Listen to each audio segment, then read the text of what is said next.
گوشت ایک ایسی چیز ہے جو مہنگی ترین خوراک ہے. کتنے غریبوں کو جن کو پورے سال گوشت کھانے کو نہیں ملتا، بقرعید کے دنوں میں اتنا گوشت ان کو وہ کھاتے بھی ہیں، کئی کئی مہینوں کا اپنے فریج میں اسٹور بھی کر لیتے ہیں. قرآن مجید نے صدقات و خیرات کا جو فلسفہ بیان کیا ہے، کئی لا یکون دولتم بین الاغنیاء منکم، اللہ کہتے ہیں زکات، مال غنیمت اور صدقات و خیرات کا میں حکم اس لیے دیتا ہوں کہ دولت چند ہاتھوں میں مرکوز ہو کے نہ رہ جائے. تمہارا پیسہ بہہ کے کہاں جانا چاہیے؟ نچلے طبقے میں. قربانی میں یہ پیسہ جتنا اوپر کے طبقے سے بہہ کے نیچے کے طبقے میں جاتا ہے، اتنا شاید کسی اور عبادت میں نہ جاتا ہوں. مالدار لوگ قربانی کرتے ہیں 10-10 لاکھ بھی اگر کر لیں، 9,000 15,000 20,000 حصے کے، اور 10-10 20 لاکھ تک کے لوگ جاتے ہیں. تو یہ دولت مندوں کی جیبوں سے نکل کے یہ پیسہ کس کی جیب میں جاتا ہے؟ غریبوں کی. یہ اتنا گوشت ہم کھا نہیں سکتے. نہ چاہتے ہوئے بھی لوگ صدقہ کرتے ہیں قربانی کا گوشت. 1/3 تو ویسے ہی حکم میں بہتر ہے کہ صدقہ کر دیا جائے، لیکن کیا ہے کہ لوگ اس سے بھی زیادہ کرتے ہیں. تو اگر یہ بقرعید کا فلسفہ ختم ہو جائے تو غریب آدمی کے لیے گوشت کا حصول آسان نہیں ہوگا، مشکل ہو جائے گا. تو یہ تو میں نے تھوڑی سی روشنی اس پہ ڈالی ہے قربانی پر. اب میں ایک اور حکمت قربانی کے حکم کی بیان کرتا ہوں. ایک بات یاد رکھیں، شریعت جب ہمیں کسی بات کا حکم دیتی ہے تو اس ایک حکم میں کئی کئی مصلحتیں چھپی ہوتی ہیں جس کا عقل پرستوں کو علم نہیں ہوتا. عقل پرستوں کہتے ہیں یہ کیا ہے، لیکن اگر آپ اس کی گہرائی میں جائیں گے تو آپ کو ایک ایک حکم میں کئی کئی حکمتیں نظر آئیں گے. قربانی میں ہمیں جانور کاٹنے کا حکم کیوں دیا گیا؟ صدقات و خیرات کا حکم کیوں نہیں دیا؟ یہ بات یاد رکھو، جانور کاٹنا صرف بقرعید میں اور عقیقے میں اور مینا میں جو دم واجب ہوتا ہے اس میں عبادت ہے. اس کے علاوہ جانور کاٹنا عبادت نہیں ہے. یہ جو صدقے کے بکرے پورے سال چلتے ہیں یہ بدعت ہے، اس کو ختم کریں. اس پہ کوئی ثواب نہیں ہے، گناہ ہے الٹا. اسلام میں صدقے کے بکرے کا کوئی تصور بولو بھائی نہیں ہے. کہیں بھی نہیں ملتا کہ صحابی نے بکرا کاٹا ہو صدقے میں. صدقے کا جو فلسفہ ہے وہ غریب کی حاجت پوری کرنا ہے. وہ حاجت پیسوں سے پوری ہوتی ہے، بکرے سے نہیں ہوتی. اب 20,000 کا ایک بکرا آپ غریب کو لے کے دیں، وہ کہے گا بکرے کے بجائے مجھے 20,000 کیش دے دیتے. لیکن آپ بکرا ہی کاٹ کے دے رہے ہو، اس کا مطلب ہے آپ کا یہ نظریہ ہے کہ بکرا کٹنے سے بلائیں دور ہوتی ہیں. یہ نظریہ غلط ہے. اگر آپ یہ کہتے ہیں کہ وہ پیسے کھا جائے گا تو بھائی راشن ڈلوا دو اس کے گھر میں. بعض غریب 2 نمبر بھی ہوتے ہیں، وہ 20,000 دو گے وہ گٹکے میں لگا دے گا. ہاں وہ راشن 20 بچوں کو پھر بھوکا مارے گا. تو اس کا طریقہ یہ 20,000 کا اس کے گھر میں کیا ڈلوا دو؟ راشن. تو یہ بکرے نہ کاٹا کرے. بکرا کاٹنا صرف بقرعید میں، عقیقے میں اور مینا میں جو دم لازم ہوتا ہے یا شکرانے کا جو دم ہوتا ہے حج تمتع میں، حج قران میں. اس کے علاوہ جانور کاٹنا عبادت نہیں ہے. گوشت کھانا ہے تو ٹھیک ہے، ورنہ نہیں ہے یہ عبادت. لوگ بکرے کا سجدہ، تو سیلانی کے بکرے دیکھیں آپ، وہ اتنے سے وہ پنجروں میں بکرے بند کیے ہوئے انہوں نے. یہ ظلم ہے بھائی، نسل کشی ہے. جب اللہ کے حکم کی خاطر آپ جانور کاٹیں گے تو برکت ہوگی، اللہ کے حکم سے ہٹ کے کاٹیں گے تو برکت نہیں ہوگی، برکت ختم ہوگی. یہ جو بکرے کا گوشت اتنا مہنگا ہو رہا ہے اس کی بہت بڑی وجہ صدقے کے بکرے ہیں. صدقے کے نام پہ لوگ پورے سال بکرے کاٹتے رہتے ہیں اور بکرے کی قیمت بڑھتی رہتی ہے. اگر یہ صدقے کے نام پہ بکرا کٹنا بند ہو جائے تو پھر آپ دیکھیں بکرے کی قیمتیں صحیح آ جائیں گی، مناسب ریٹ پہ آ جائیں گی. تو چھوڑ دے بکرے کاٹنا. اور یہ بکرے بھی بیچارے ایسے ان بکروں کو صدقہ کرنے کا دل چاہتے ہیں ان کے اوپر. میں نے تو کئی دفعہ لوگوں کو یار 5 روپے کا نوسن میری طرف سے اس بکرے کو کھلا دو. سیلانی کے بکرے اتنے سے رکھے ہوئے، پیسے خرچ کیا کریں، غریب کو پیسے دیا کریں، بکرے نہ دیا کریں. بکرے آج کل مالداروں کو نہیں مل رہے، اتنا ریٹ آپ غریب کو بکرا کھلا رہے ہیں. اور اگر جانور ہی گوشت کھلانا ہے تو پھر گائے دیں. مدرسوں میں لوگ بکرے دے رہے ہیں. وہ بھائی مدرسے میں 20,000 کا بکرا تم دے رہے ہو، اگر 20,000 کی گائے دے دیتے وہ مدرسے کے طلبہ 2 مہینے کھاتے بیٹھ کے، بکرا 2 دن میں ختم ہو جاتا ہے. تو اس سے پتہ چلتا ہے کہ لوگوں کی نظر میں یہ کہ جانور کٹے گا تو، اور 20,000 کا راشن ڈال دیتے وہ اور زیادہ اچھا تھا.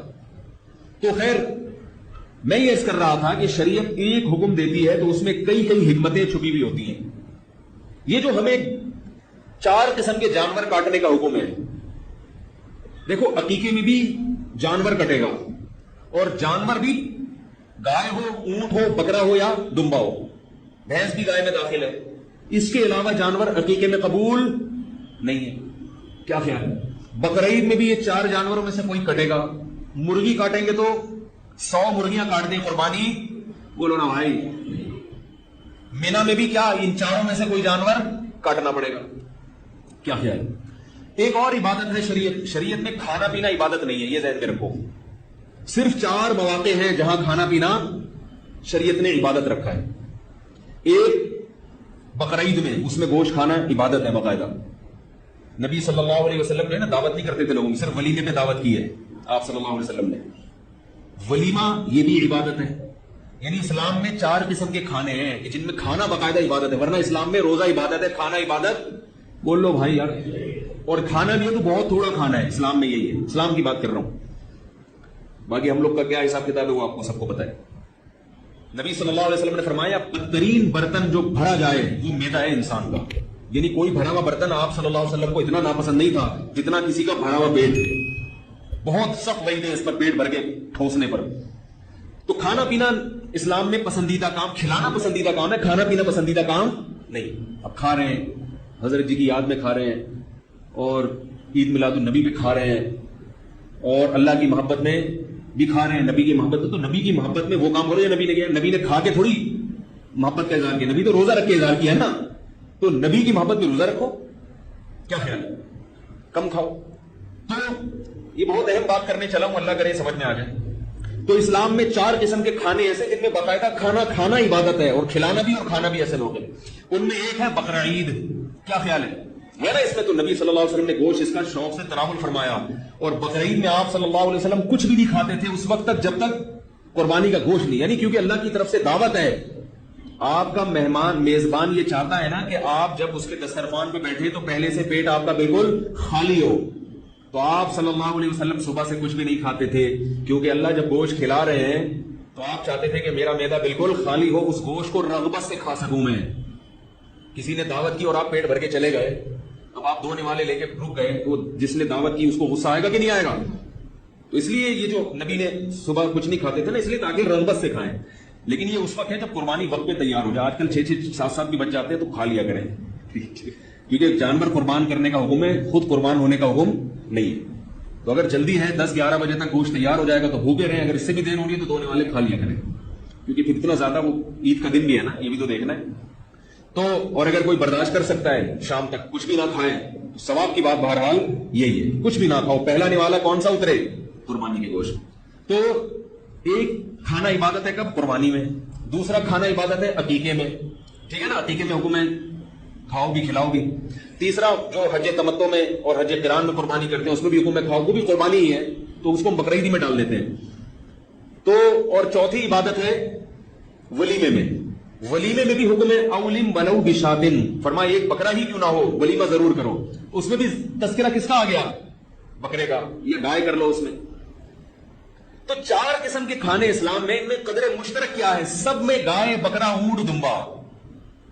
نہیں آ رہی بات؟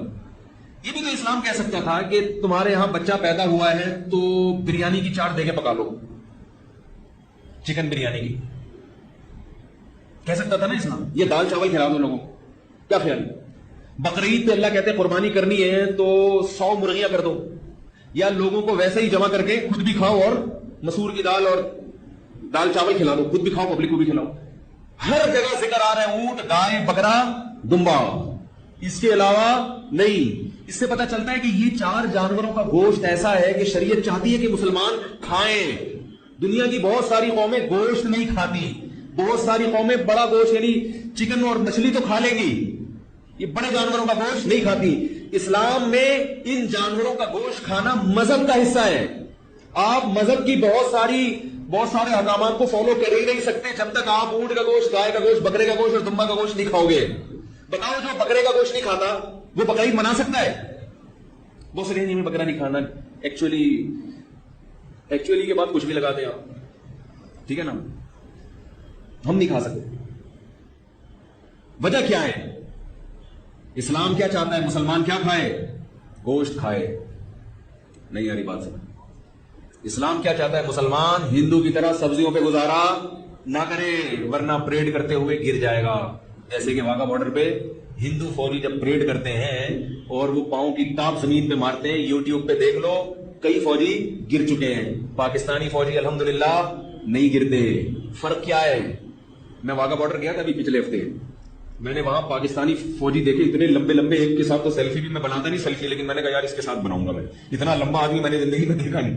اور اس نے بتایا کہ اس سے بھی بڑا ایک لمبا ہے، وہ کہیں گیا ہوا تھا ورنہ ہم اس کو پکڑ کے لا رہے تھے. سارے قوم کے لمبے لمبے اس کے گھٹنے تک آ رہے تھے. ان کے فوجی اتنے، واگا بارڈر پہ دیکھو ان کے اتنے ہندو اتنے لمبے نہیں ہوتے.